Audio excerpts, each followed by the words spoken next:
Bonjour et bienvenue dans cette petite capsule que j'ai voulu faire sur cette fin de mois pour les énergies ou les tendances concernant toujours les flammes jumelles plus ou moins en fin de parcours. Donc des énergies qui vont aller pratiquement jusqu'à la nouvelle lune du 6 mars d'après les informations que m'ont données les figures géomantiques que j'ai tirées pour les deux polarités. Pour ces tirages, j'ai choisi d'utiliser des cartes un peu particulières qui s'appellent les chemins de Qumran de Sarah Le Chevalier et Géraldine Bindi, qui sont des cartes plus d'auto-guérison ou de développement personnel ou d'épouillement personnel. C'est selon le point de vue d'où on se place. Du coup, je n'ai pas posé de questions. Je me suis concentrée sur l'âme inconsciente à la base et l'âme consciente à la base et j'ai fait les tirages parce que ce tirage implique déjà en lui une question, les obstacles pour avancer et les ressources pour avancer. Voilà, donc nous allons commencer par tout d'abord l'âme inconsciente à la base. Alors, la question qui est ressortie, c'est celle-ci. Qu'est-ce qui est appelé à changer en toi? Voilà. Alors, les dessins, les illustrations, pardon, sont réalisées par un artiste que j'aime beaucoup et qui s'appelle Cyr Blondin. Et voilà, qui sont très parlantes, très mystiques, très chouettes. Alors, qu'est-ce qui est appelé à changer en toi? Demande le jeu. Mais en fait, on se rend compte que justement, par cette question, l'âme inconsciente à la base est en pleine remise en question. Elle se rend compte qu'elle est en totalité responsable de sa vie, que c'est elle qui crée sa vie, elle s'en rend compte et donc elle est en train petit à petit de sortir de son état de victime qu'elle avait l'habitude d'affectionner. Et ben du coup, ça chamboule, ça remet les choses en cause, d'où peut-être actuellement le silence ou la distance ou les échanges sporadiques de l'âme inconsciente à la base.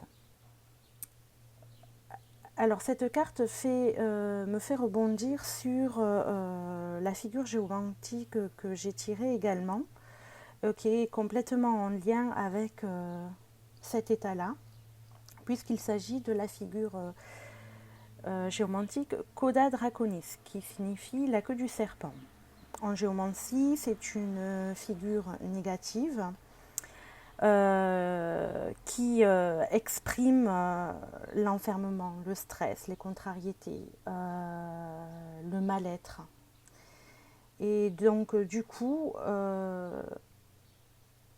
oui, l'âme inconsciente à la base avance sur son cheminement puisqu'elle se remet en question, donc c'est forcément une avancée. Mais ça la laisse un petit peu dans une sorte de désarroi, une sorte effectivement de mal-être qui l'empêche aujourd'hui en revanche d'aller vers son autre.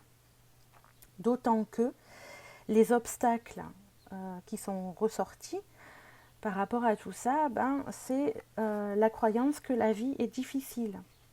Et donc,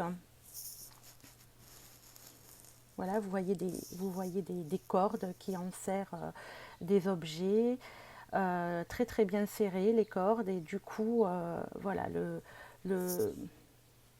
l'âme inconsciente à la base lutte encore un petit peu contre cette croyance-là, que tout est dur, qu'elle ne s'en sortira jamais, que c'est compliqué et qu'elle n'a jamais eu de chance et que voilà. Donc elle lutte en fait contre cet état de victime.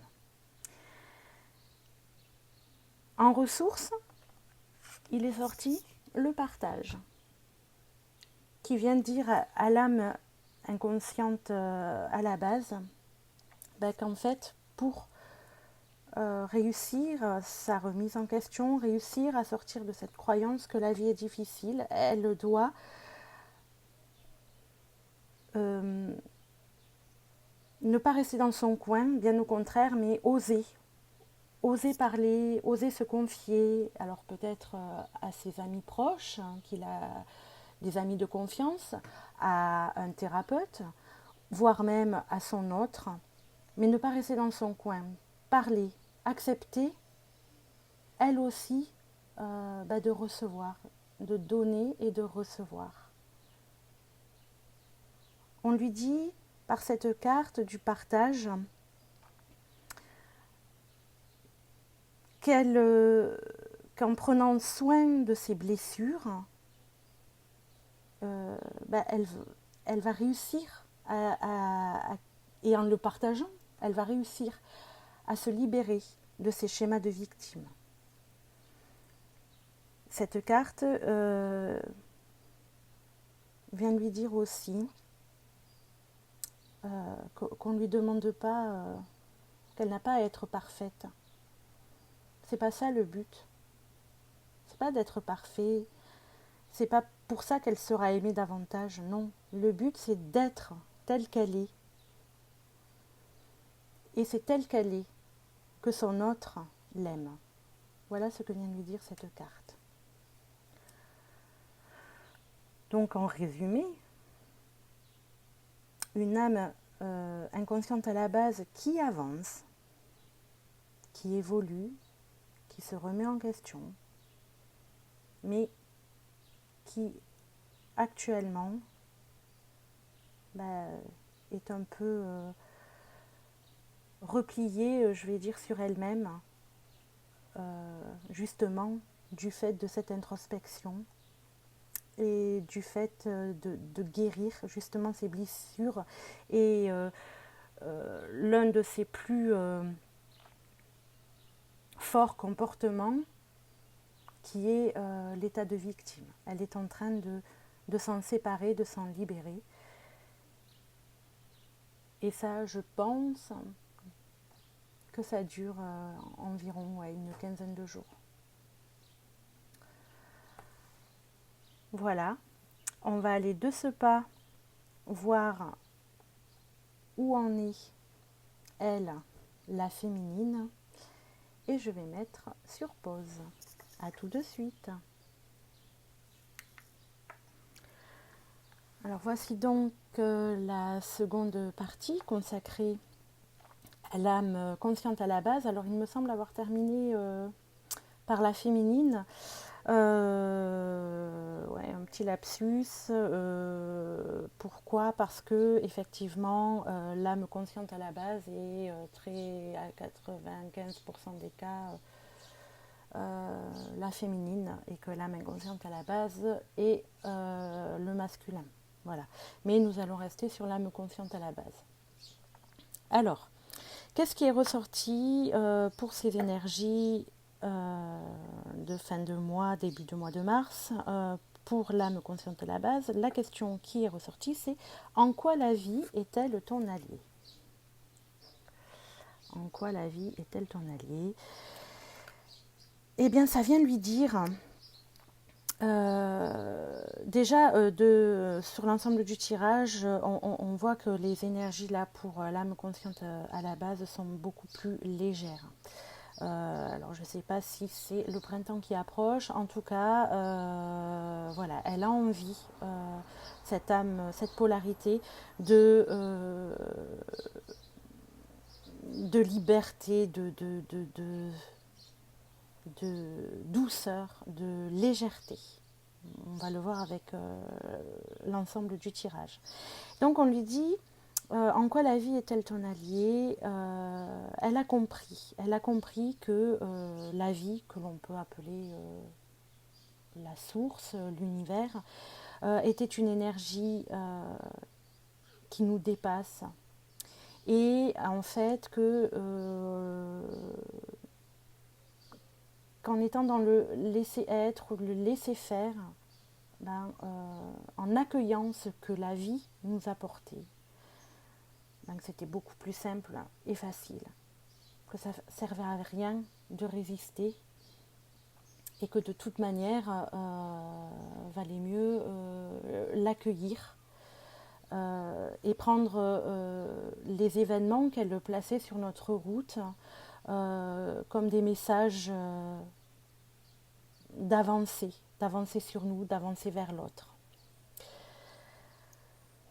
Alors, il y a juste un petit obstacle pour elle, puisqu'on voit qu'il y a toujours actuellement des réminiscences avec le passé qui sont un peu présents, puisqu'on a sorti la carte un lien avec mon passé, qui sont toujours là. Et donc là, on vient de lui dire non, ne garde pas ces souffrances du passé encore, oublie-les. Tu as fait beaucoup de travail, d'efforts pour avancer sur toi, guérir tes blessures. Donc maintenant, c'est bon, le passé, c'est le passé. Ce qui s'est passé avec ton autre jusque-là n'a plus lieu. Maintenant, il faut aller de l'avant. Et du coup, elle a sorti en ressource la nature. Alors comment aller de l'avant avec cette carte-là? Il y a plusieurs possibilités. C'est déjà puisque en quoi la vie est-elle ton allié, on lui dit d'aller dans la nature, se ressourcer auprès de la nature. Regardez ce joli coquelicot comme il est beau. Donc on lui dit d'aller se ressourcer, c'est une des ressources fondamentales de l'être humain, la nature. Voilà, d'aller contempler ce qui est. Et puis également, elle l'invite à recontacter aussi sa nature profonde, véritablement, d'aller vraiment la contacter. Comme on le disait pour l'âme inconsciente à la base, où on lui disait oui, de s'aimer, de ne pas vouloir être parfait, mais de s'aimer telle qu'elle est. Là, cette ressource vient de dire à l'âme consciente à la base, toi aussi, aime-toi dans ta nature profonde, aime-toi aussi, tel que tu es. Apprends à te respecter tel que tu es, comme tu respectes la nature. Et puis, elle vient également lui dire que plus elle sera dans sa nature profonde, dans sa vérité, dans son authenticité, plus sa relation avec son autre et son lien avec les autres aussi, et sa vie tout court, gagnera en fluidité et donc en paix. Donc des très beaux messages aussi pour l'âme consciente à la base, qui se confirme par la figure géomantique qui a été tirée et qui se nomme Puella. Puella qui veut dire la jeune fille. Donc féminité, sensibilité, sensualité. Voilà ce qui ressort des énergies actuelles. Voilà, on sent que l'âme consciente à la base joue de légèreté et a envie d'air aussi, envie de pouvoir respirer la vie à plein poumon. Donc, un moral, un bon moral, une bonne énergie pour les 15 prochains jours à venir, pour l'âme consciente à la base. Donc, voilà ce qui ressort pour ces 15 prochains jours. Je ferai peut-être le lien dans une prochaine vidéo où j'apporterai peut-être des petits conseils à l'âme inconsciente à la base, puisque cette fois-ci, c'est elle qui est un petit peu sous l'eau. Voilà, je vous dis à très bientôt et je vous souhaite une excellente semaine. Au revoir.